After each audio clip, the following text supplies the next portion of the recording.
Hey guys, good morning.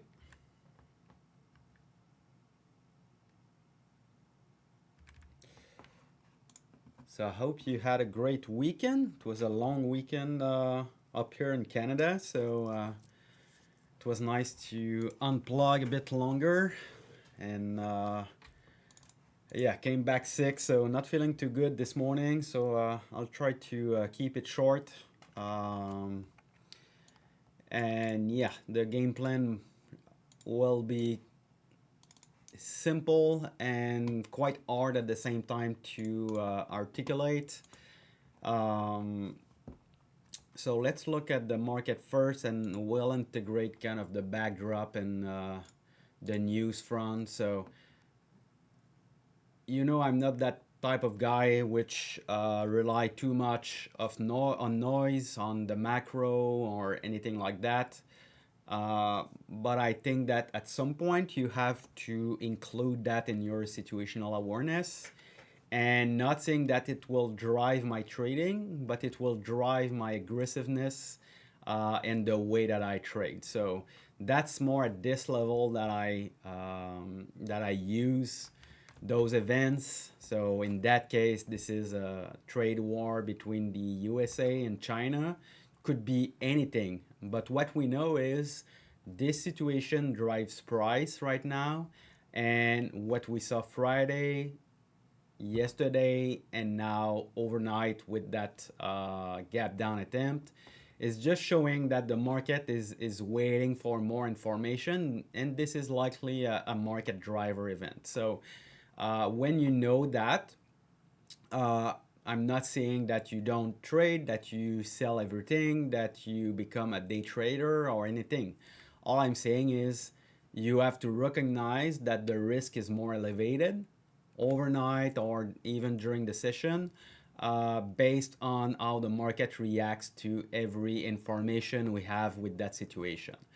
So for me, from here, so Friday we had that breakdown. Over the weekend, Trump tried to kind of de-escalate the situation. We saw a nice bounce. We definitely have a market setup. If it was not for this situation, you would see me be rather aggressive with that specific market setup that I will explain.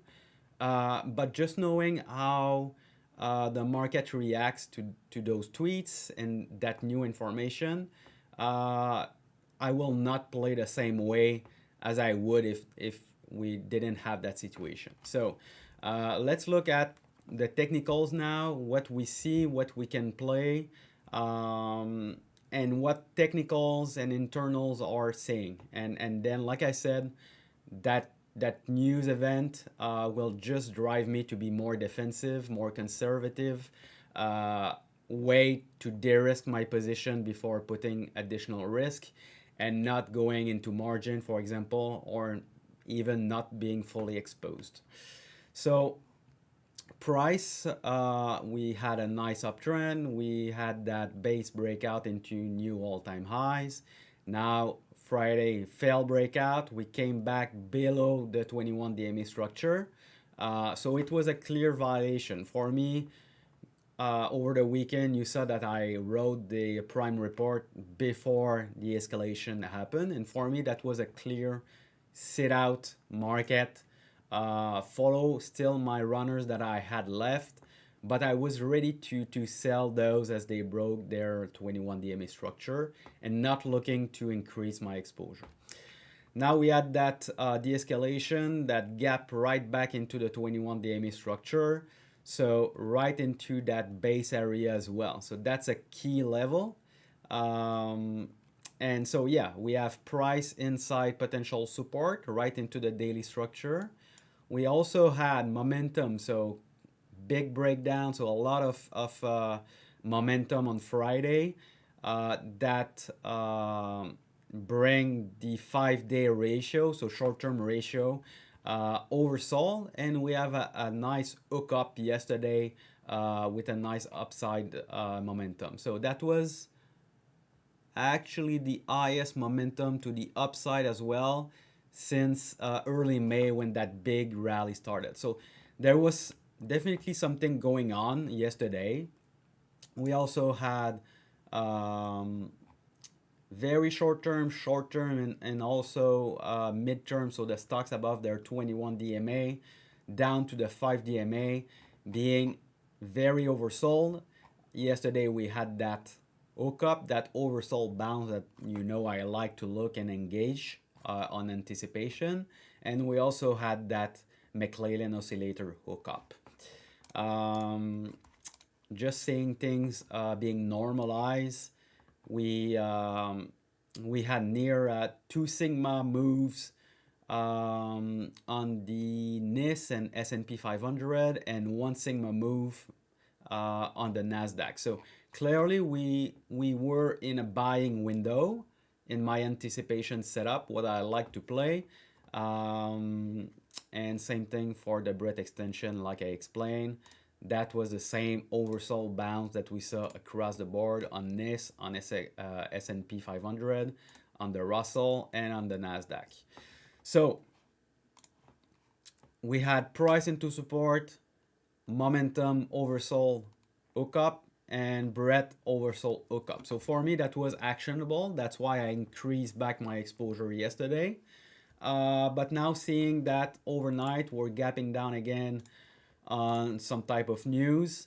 So if we look at the Nasdaq future, so we're still holding yesterday's low. We're still holding barely the 21 DMA structure.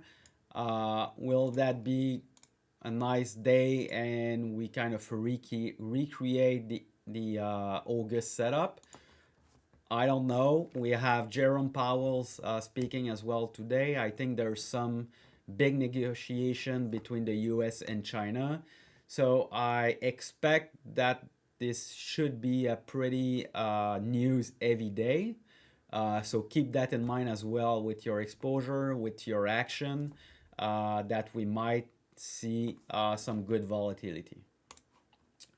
Talking about volatility, so we're still in a rising structure on the credit spreads. Yesterday was constructive, but now we're gapping up above yesterday's high.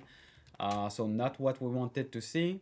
But let's look at Friday's high. If we can keep below that level, and we do have the same level to play with in July and August spikes as well. So we're right into that structure. I think that if we can stabilize below, we have good constructive action. But if we start to see credit spread spike above that structure, then we might be in more trouble. VIX. So VIX is also right into that July, June, and August structure. Friday we had that retest. Yesterday, nice fade. And today again, we're right into that structure. So let's see where it goes from here. A bit like credit spreads, I think that if we push above that structure, we might be in more trouble. And if we reject that structure, then we might get some digestion and the market building up the right side. All right, and so yeah, no overnight quotes for QQQE, but like I said, we still have kind of that base structure. I will really be interested to see how price reacts in that area. So that recent low, that June, July high, and that base structure as well, we're right into potential support. But if that support doesn't hold, then it will mean that probably longer either basing action or pullback or correction. I don't know. You know me. I don't try to anticipate or tell what will happen, but instead just trying to have my scenarios ready. Right now we have that market set up, but if it fails, then you will see me being more defensive. So let's review the portfolio. And again, if you have questions, drop them in the chat. Um, and just before going to the portfolio, I think it's worth mentioning again what's the game plan for me is today. Like I said, I opened new exposure yesterday based on that market setup, price inside the 21 DME structure, momentum oversold hookup, and the breadth oversold hookup as well. So that was my setup, and I was kind of playing that anticipation before the McClellan summation confirm the turn and start to turn around and get that hookup as well. And also as well, price reclaim the 21 DME structure and try to resume that uptrend. So that was the plan yesterday. That's why I opened those new exposure. So far, they are still holding. So we have Joby, Joby, still in the daily structure, still trying to hold Friday's range. So let's see how it goes today. I want to see the session. I want to see if we can reclaim that kind of base structure and try to confirm that daily reversal. And obviously, if we lose that 21 DME structure, if we lose that Friday's low, then that will be closed for me at the end of the day or before if things are really nasty. CRDO, I really like that setup. But if the market's not there, even the best setups will fail. That's what we're seeing. So yeah, we're still right inside Friday's range, even yesterday's range. So not that bad. We're still right inside the daily structure as well. Best case scenario is we shake out a bit at the open and we reclaim that reversal pivot. But yeah, we're still within that range. That setup is still there, so I will try to be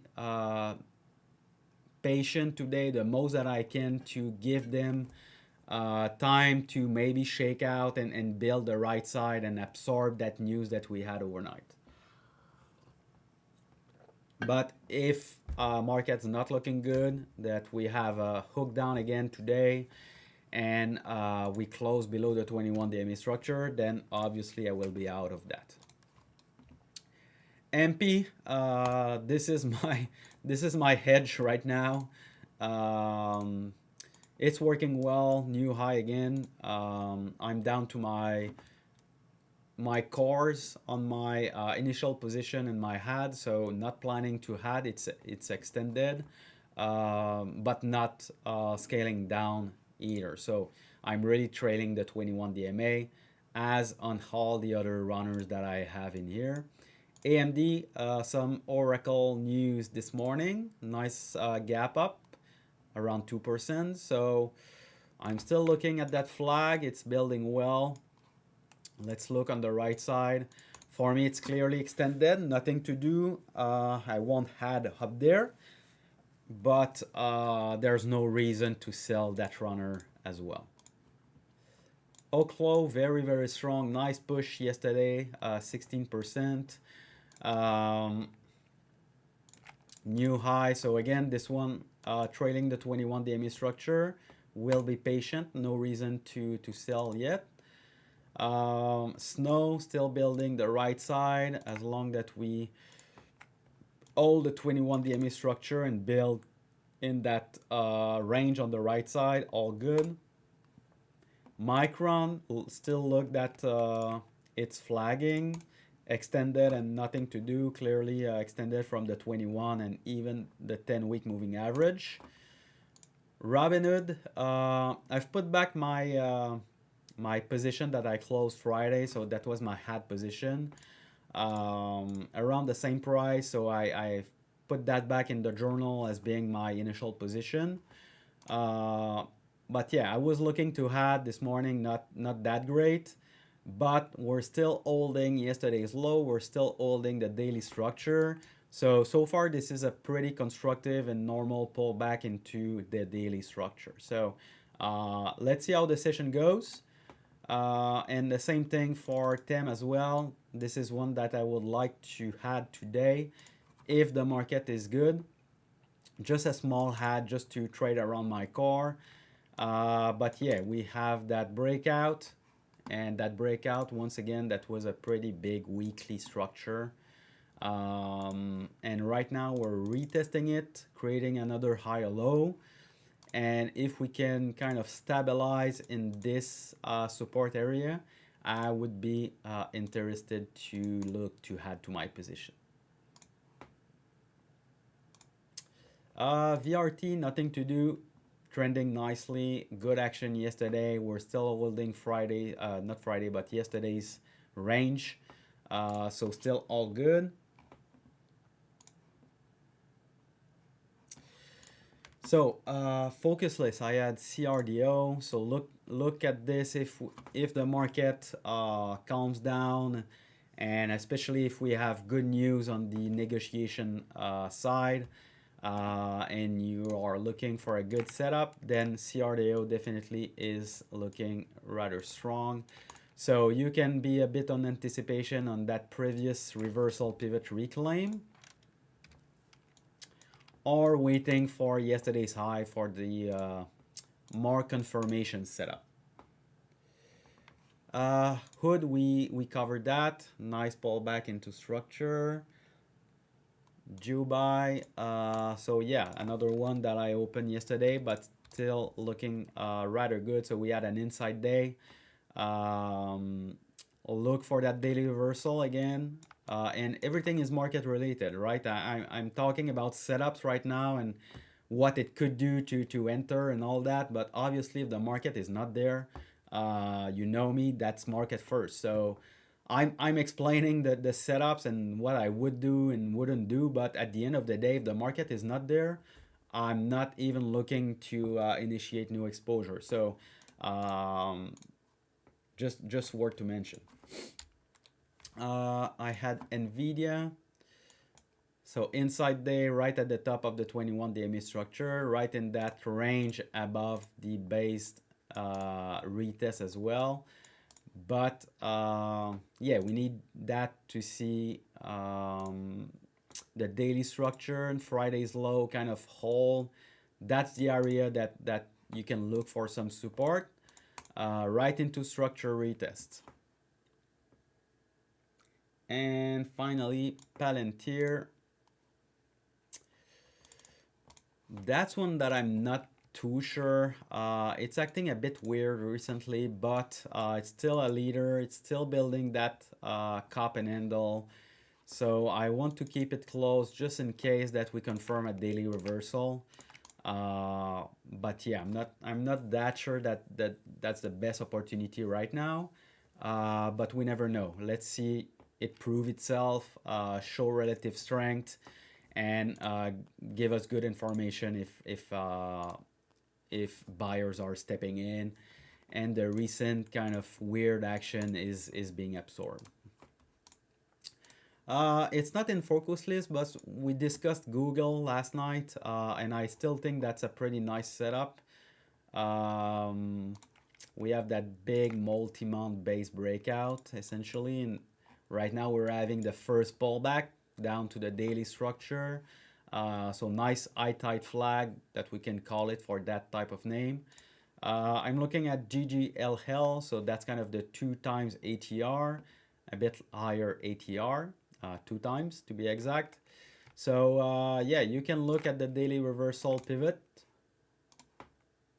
But again, market being the market this morning, we're gapping down at the low of the structure. So let's look if we gap down and crap or gap down and that gap is bought, which would create nice hoops reversals and good information that buyers are stepping in, defending that market, and they're not ready to give up to that news front.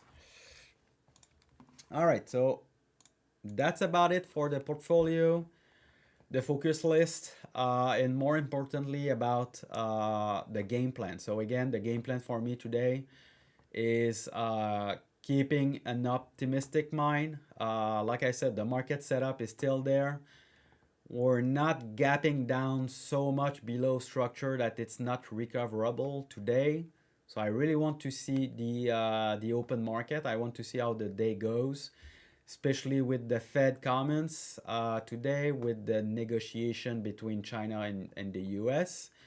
All I would say is keep an open mind. Let's price, breadth, and momentum tell us what the market participants are doing.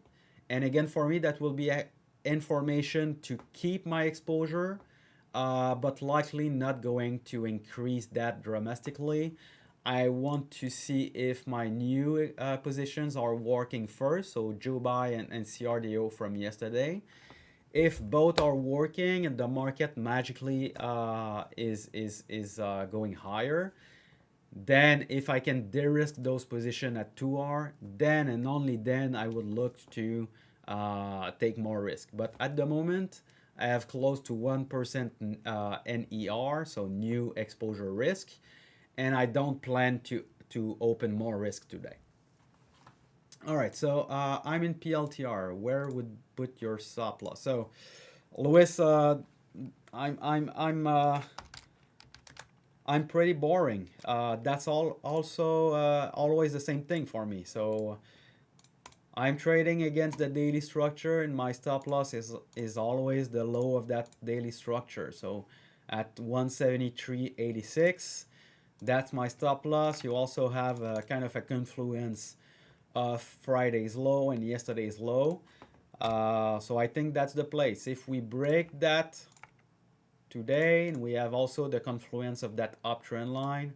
So if you see price break down and close below the 21 DMA structure with a pink bar today, then I would obviously be out of that position.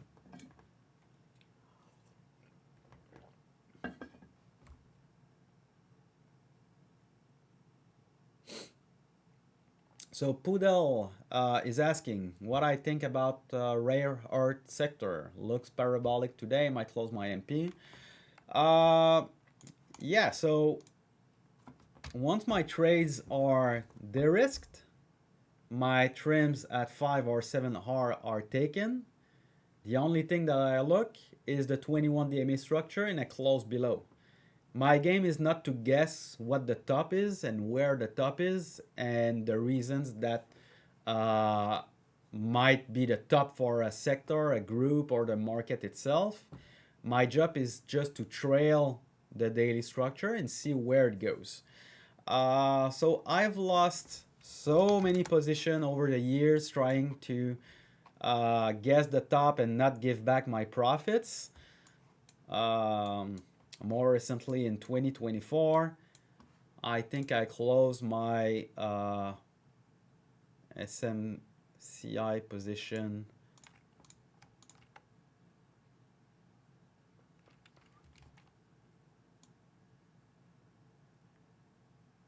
around here. Don't remember.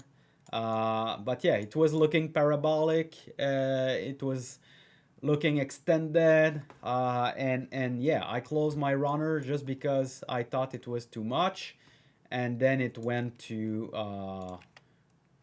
like a 350% move from there. So yeah, that's my system. That's the way I trade. I don't try to anticipate the top or climatic moves, but rather just trail the daily structure. So MP, I have my position with a good cushion. It's the risk. I took my 7 hard targets as well. So from here, I'm not thinking anything. All I see is a big weekly breakout on volume. And yeah, let's see where it goes. I'm not here to anticipate anything again.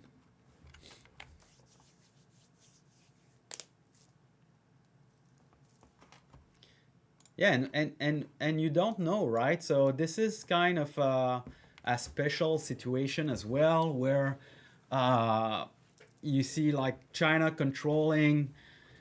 I think it's like 80% or 90% of the global supply of those rare earths, and my opinion, and I don't trade off my opinion, but just trying to build a bit of conviction into my runner position is, even if there's a deal between China and the US, to be honest, as a business, once you realize that you're at risk, like probably the US realize that they're at risk right now, and not that they didn't know, but right now it's kind of slapping them in the face. When you realize that, you take actions to kind of control that supply chain and to make sure that in the future you're not in that position again. So my bet is the US, even if there's a deal with China and they start to kind of resupply the global chain and the US, etc., etc., I think there will still be a race to to these rare earth outside of China, especially in the US, like MP, just because they want to control that supply chain and don't be in the same situation in the future. So that's kind of my conviction idea behind the MP trade. And that's why I'm ready to be patient and just trail the structure on this.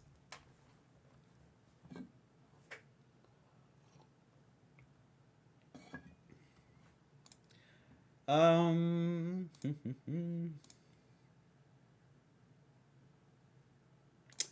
No, so Luis is asking, do I take into consideration the depth of the base for the potential upside?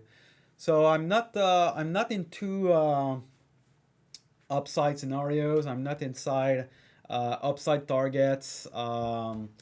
So I do use sometimes kind of the measured moves. So you can take the measured move from here.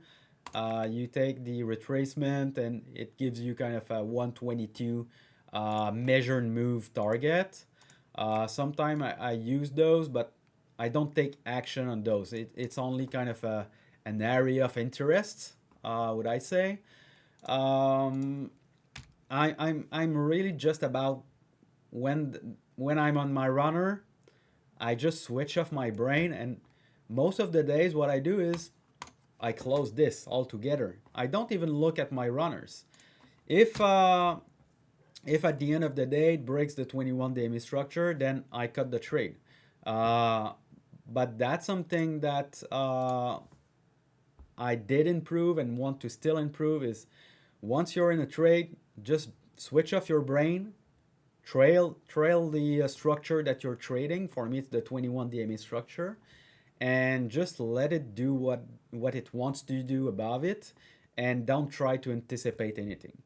Uh, I lost too many good positions trying to do that, to be honest, and that's the mindset um, that I improved and built over time to stay in my winners. Okay, so VJ Stoic, hey Alex, historically for stops, how do you manage it intraday? What would make you take the stop intraday versus end of the day? How do you manage to keep stop to original risk? Okay, so I really try to take all my stops at the end of the day. You see me you saw me do that yesterday, in the last few days as well. And for me, that's really to just give the benefit of the doubt of the position to came back into structure, and give it a bit more room just to make sure it's not just a shakeout. And I'm okay to take a bit more risk and to close the trade with higher loss than my initial risk, but only if I have good year to date performance, good month to date performance, and if I'm still within my open heat, right? So if I'm not doing well year to date, and I'm trying to position after a correction, and I'm in a drawdown, etc., etc., and my open heat is like, I don't know, I'm just starting to build exposure. It's like 1%, and the new positions that I have gaps down on me, and I'm now above my open heat, and digging myself further in my drawdown, then I will cut those position intraday. But once I have good performance, good cushion, my open heat is large, I kind of view that loss within my larger open heat and ready to take that additional risk.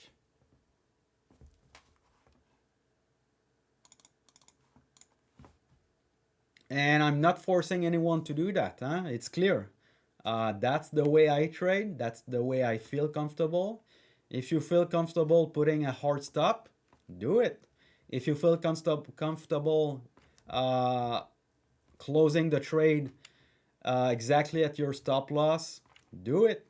I'm not here to tell you that my method is the best. That's just how I do things.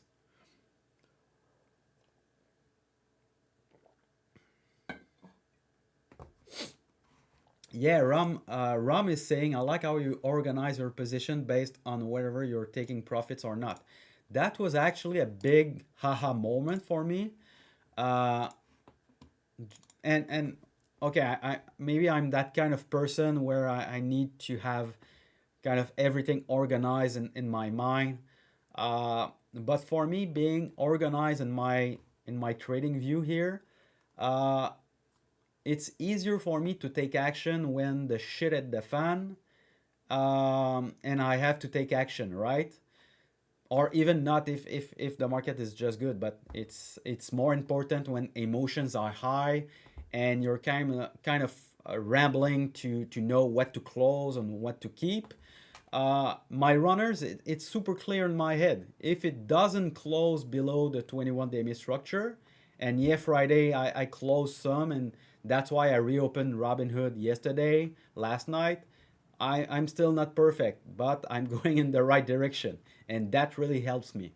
So, ideally, if the market is not burning up, then if these stocks right here in my runner section, unless they close below their daily structure, I'm not touching them.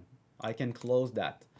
If it's new exposure and my 2R is not taking yet, then those are new position, and if the market is not good and I want to manage my risk, that's the first one that I cut right away. I can cut those position and be pretty comfortable doing that, knowing that it's new exposure. And when they are their risk,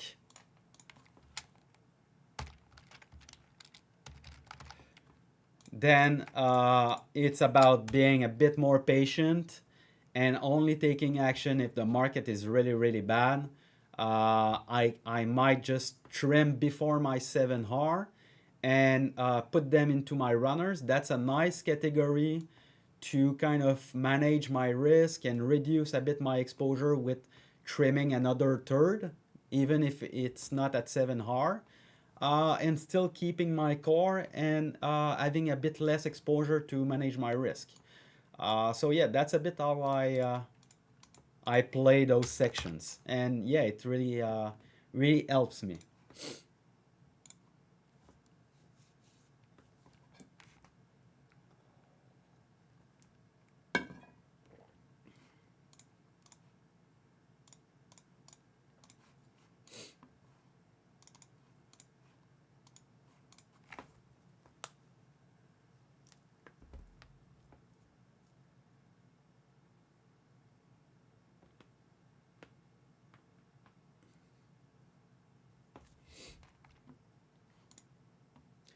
All right, guys. So if there's no other questions, I think it's worth repeating the game plan, at least for me.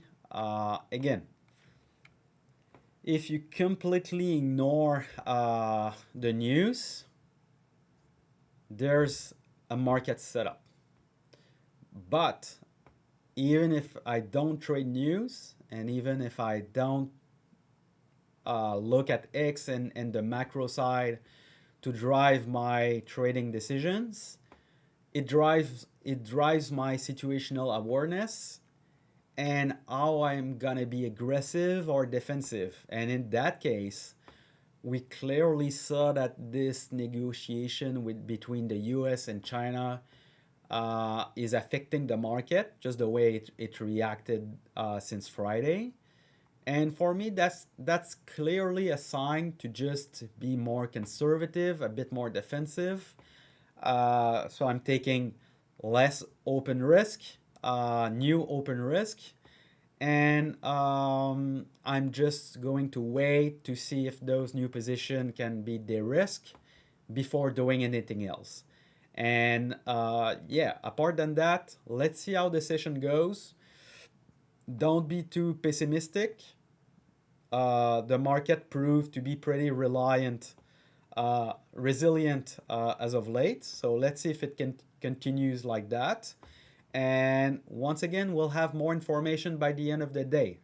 And if the market is not responding well to that situation today, if we can hold support, if we're oaking down again on the McClellan, then we'll cut exposure, new exposure, and manage risk further. But again, I want to see the open session.